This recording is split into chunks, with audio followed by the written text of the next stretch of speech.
Hello friends, आज हम देखेंगे plaster of Paris. Plaster of Paris क्या है? एक प्रकार का केमिकल है और जिसके द्वारा क्या किया जाता है, घर की रंगाई हो सकते हैं, घर की वाल पुट्टी वगैरह होता है, तो इसे पीओपी वर्ड शार्ट तरीके से कह सकते हैं, प्लास्टर ऑफ पेरिस। ठीक है। सबसे पहले प्रश्न यह आता है प्लास्टर ऑफ पेरिस नाम क्यों पड़ा है? क्योंकि इसका काम प्लास्टर करने में और प्राप्त कहाँ से हुआ था? पेरिस से, इसलिए प्लास्टर ऑफ पेरिस अर्थात पेरिस का प्लास्टर कहा जा सकता है। क्योंकि पेरिस नामक स्थान में, फ्रांस के पेरिस नामक स्थान से प्राप्त हुआ था, इसलिए इसे प्लास्टर ऑफ पेरिस वर्ड से कहते हैं। इसका रासायनिक नाम अगर बात करेंगे तो कैल्शियम सल्फेट हाफ हेमिडेट होता है। देखिए कैल्शियम इसका रासायनिक सूत्र होता है CaSO4 हाफ H2O। कभी कभी यहाँ पर हम लोग क्या कर सकते हैं कि इसे हाफ H2O के स्थान पर आप 3/4 भी कभी कभी लिख सकते हैं, ऐसा नहीं, लेकिन 1/2 के स्थान पर आप 2/4 भी लिख सकते, कोई प्रभाव नहीं पड़ने वाला, क्योंकि हाफ होना चाहिए, हाफ हेमिडेट होता है। तो रासायनिक नाम में कैल्शियम सल्फेट यानी हाइड्रेट कहते हैं। निर्माण कैसे किया जाता है? तो जिप्सम, ध्यान देंगे, जिप्सम प्लास्टर ऑफ पेरिस में, प्लास्टर ऑफ पेरिस का सूत्र देखिए सेम इसी टाइप का होता है, केवल यहाँ 2H2O होता है, यहाँ हाफ H2O होता है। जब प्लास्टर ऑफ पेरिस में प्लास्टर ऑफ पेरिस बनाने के लिए जिप्सम को, इसका नाम क्या है? जिप्सम को 373 डिग्री सेंटीग्रेड ताप पर गर्म करते हैं तो हमें प्लास्टर ऑफ पेरिस पीओपी प्राप्त होता है। क्या प्राप्त होता है? पीओपी व जल निकलता है। ध्यान देंगे, ये तो इसकी प्रिपरेशन कीजिए।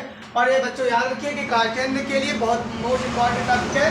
तो मोस्ट इंपॉर्टेंट कहने का मतलब ये लगभग करीब हर बार इसका उपयोग हो गया, निर्माण या सूत्र वगैरह पूछता रहता है। तो अब देखते हैं इसका रासायनिक गुणधर्म में जल का प्रभाव क्या होगा अगर जब जल से इसकी क्रिया कराएंगे। ध्यान देंगे, प्लास्टर ऑफ पेरिस को अर्थात पीओपी को जब जल से क्रिया कराते हैं पुनः यह जिप्सम बन जाता है। क्या बन जाता है?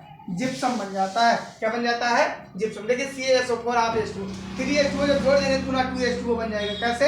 1/2 धन 3/2 जोड़ देंगे तो यहाँ 3 4/2 बराबर 2 होता है, इसलिए यहाँ 2H2O हो जाएगा। क्या हो जाएगा? 2H2O हो जाएगा। अब उष्मा का प्रभाव ध्यान देंगे, जब प्लास्टर ऑफ पेरिस, देखो CaSO4 का 2H2O, ये भी आपका पीओपी का ही सूत्र, ठीक, इसका सूत्र है पीओपी का। 473 डिग्री सेंटीग्रेड ताप पर गर्म करते हैं तो इसमें से कैल्शियम सल्फेट क्या होता है? कैल्शियम सल्फेट प्राप्त होता है। कैल्शियम सल्फेट प्राप्त होता है और जल निकलता है। क्या निकलता है? जल। ठीक, तो ये वीडियो जो है आपके लिए अत्यंत उपयोगी है। आप देखेंगे जल निकलता है, इसके उपयोग क्या क्या हो सकते हैं, इसके उपयोग क्या क्या हो सकते हैं अगर आप देखेंगे। इसमें से इसके बाद जो क्लास 10 में 2022 में जो प्रश्न उठाया था, प्लास्टर ऑफ पेरिस की निर्माण विधि से पूछा था और इसका उपयोग भी पूछा था, तो इसलिए 2023 के लिए भी बहुत इंपॉर्टेंट है। अगर आप इसे पढ़ते हैं तो हमें आशा पूरी तरीके से आपको आएगा। ठीक है।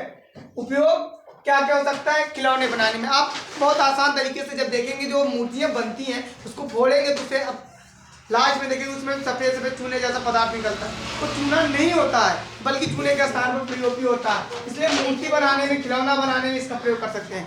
और आप देखे होंगे जब किसी का हाथ वगैरह टूट जाता है, तो जब किसी का हाथ वगैरह टूट जाता है क्या होता है कि तो उसको जब प्लास्टर लगाया जाता है तो सफेद रंग का परत चढ़ा होता है। पहले तो कच्चा प्लास्टर चलता है, फिर पक्का प्लास्टर। जो पक्का प्लास्टर होता है वो पीओपी होता है। क्या होता है? पीओपी। इसलिए हड्डी को जोड़ने में इसकी महत्वपूर्ण भूमिका होती है। कभी कभी दांत में खोड़र हो जाते हैं या दांत के कुछ भाग टूट कर निकल जाते हैं, तो इसमें दांत का प्लास्टर लगा दिया जाता है, पुनः उससे आकार का प्लास्टर बना दिया जाता है, इसलिए दांत के प्लास्टर बनाने में उपयोग किया जाता है। अब सोच सकते हैं ये कितना उपयोगी है हमारे लाइफ में भी। अब सोचिए दीवार वगैरह पे काम जो होता है, वाल पुट्टी करने में भी पीओपी का उपयोग होता है। छत में पीओपी होती है, बहुत सारे डिजाइन बनाए जाते हैं, ये सब क्या है? पीओपी के बहुत अच्छे से उपयोग है। ठीक, अगर आपको याद रखना है तो पुनः पीओपी को एक बार हम रिवीजन कर देते हैं कि इसका रासायनिक नाम क्या होगा। कैल्शियम सल्फेट हेमिहाइड्रेट होता है। निर्माण कैसे होता है? कैल्शियम सल्फेट में जिप्सम को 373 डिग्री सेंटीग्रेड ताप पर गर्म करते पीओपी प्राप्त होता है। ठीक है, और जल प्राप्त होता है। जल का प्रभाव, जब जल से इसकी क्रिया करा देते पुनः जिप्सम बन जाता है और जब इसको ताप दिया जाता है कैल्शियम सल्फेट से जब अलग हो जाता है। इस तरीके से इसके मुख्य गुण भी हैं और जो 3-4 उपयोग है, खिलौना बनाने में, मूर्ति बनाने में, अस्पताल आदि के जोड़ने में, दांत प्लास्टर में। ठीक, इसके लिए अब देखिए आपका कंप्लीट हो गया। कल इसके बाद हम लोग नए टॉपिक पर आएंगे।